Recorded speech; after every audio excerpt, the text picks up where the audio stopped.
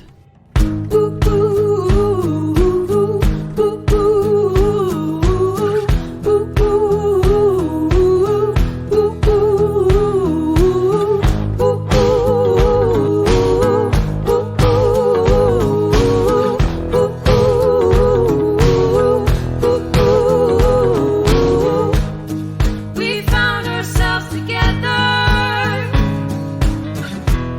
in an old house with small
Okay, that was Joseph with Wind.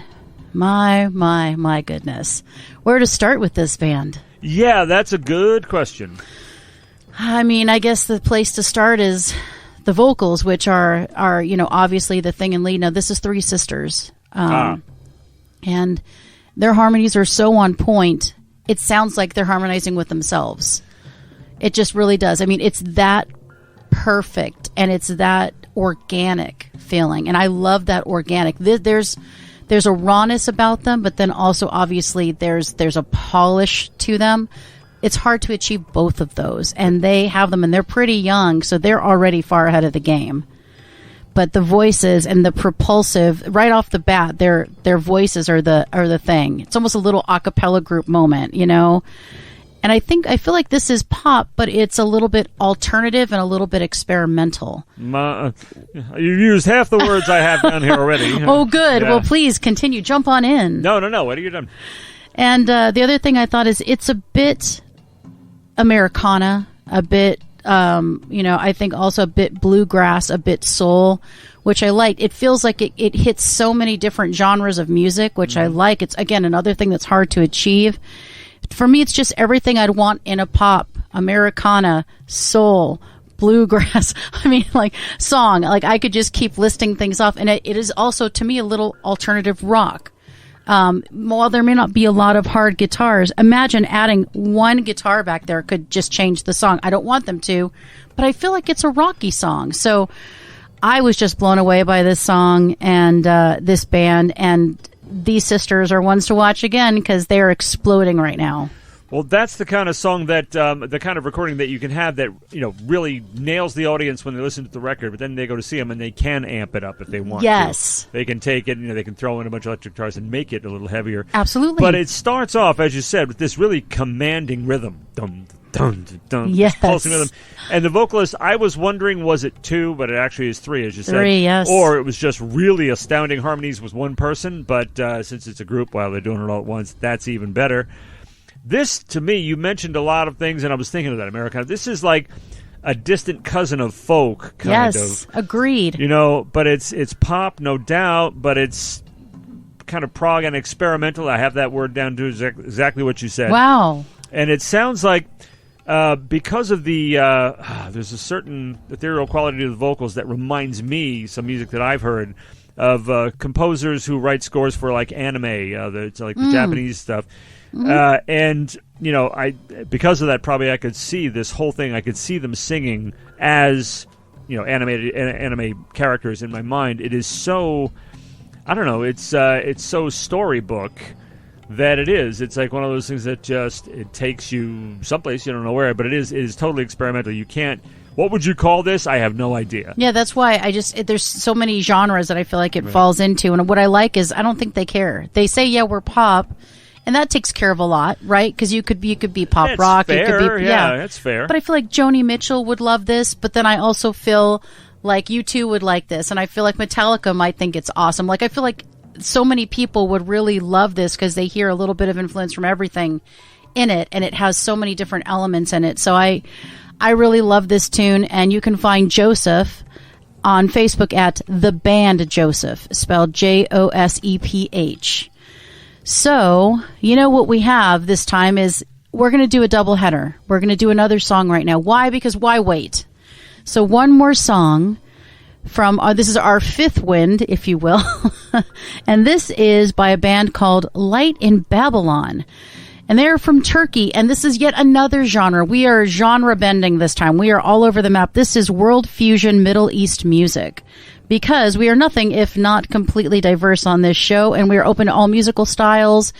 And this is one that I don't think we've had in its full glory. So let's take a listen to Light in Babylon.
צדות מעבר לים ואם אשב כבר שם רדיץ עגול מאחורי חצי פנים שמביטות קדימה בין עולמות ובין אופים שמשתנים כל יום מעיר לעיר ואם סופה חולפת והנפש פנימה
That was Light in Babylon and their song Wind 5 of 5. And wow, what to say about this? There's so much. Her voice is rich and smooth, and yet it's commanding. I love her voice.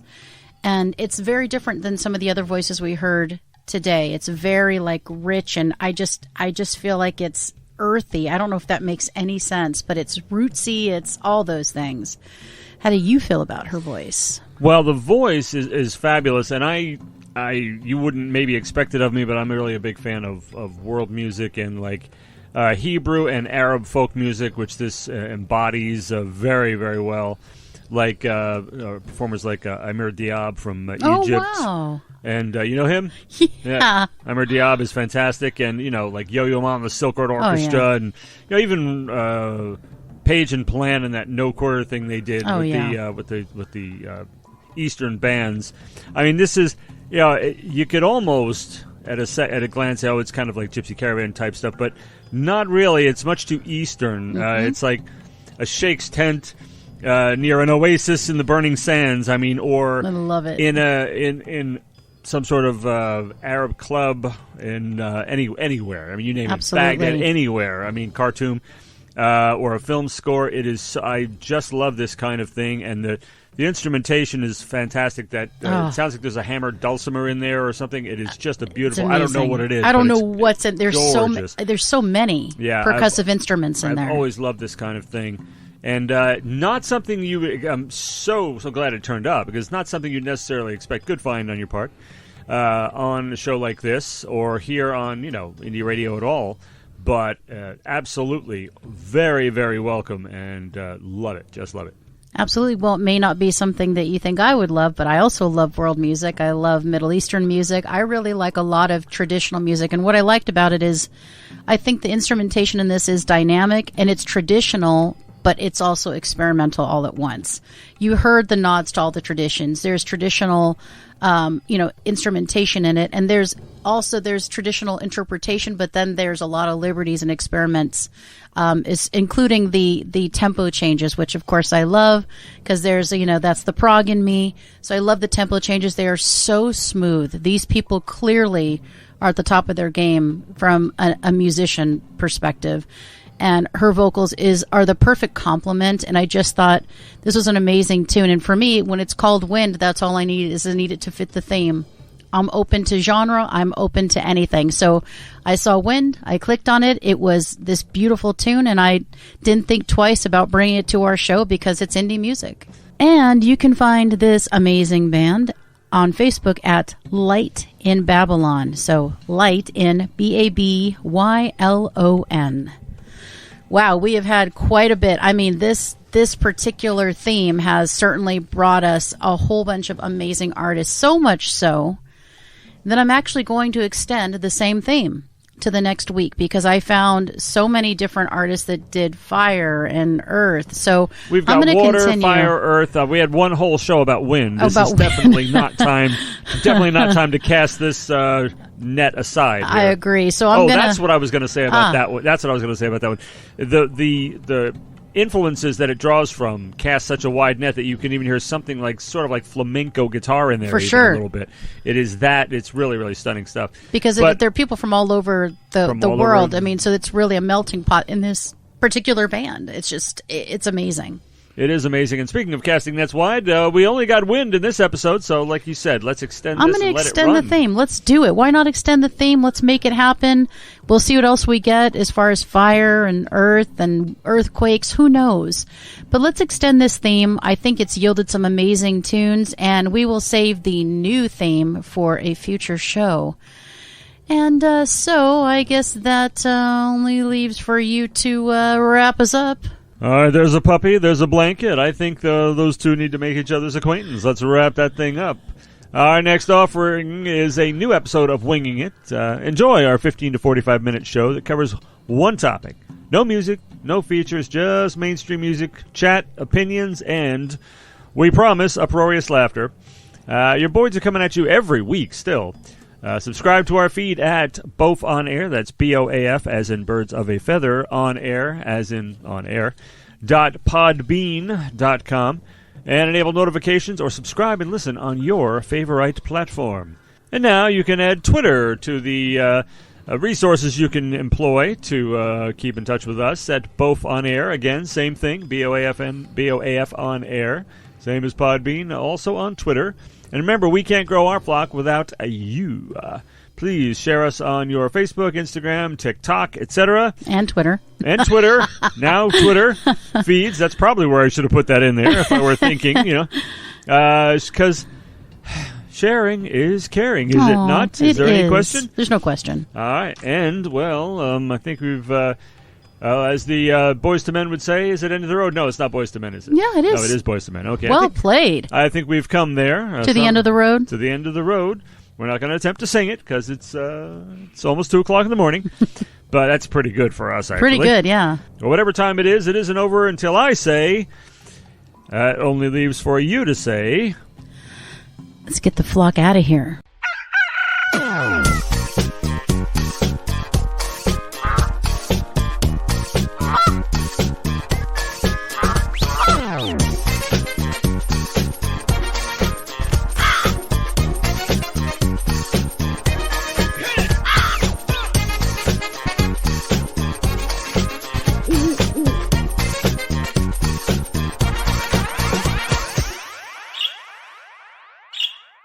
This has been Birds of a Feather on What the Flock Radio.